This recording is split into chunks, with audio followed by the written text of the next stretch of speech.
What do you think are some common traits that they have? First, passionate. You have to be passionate about what you do. Whatever that is that you do. We all are passionate about different things. Whatever inspires you to wake up in the middle of the night and think of a great idea, or motivate yourself to get up and want to go that extra mile, or to come in with a new idea, that doesn't just happen if you're not passionate about what you do. And I think in that passion, there also needs to be a purpose with it. I think what motivates most of us is that we do want to wake up and do something that's meaningful.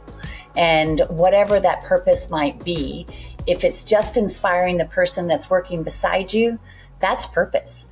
It can be small, it can be magnified on a huge scale, but as long as you feel like you're doing it for someone beyond yourself, then what you do is going to be so much more rewarding for you, and it is also going to be felt by those that surround you.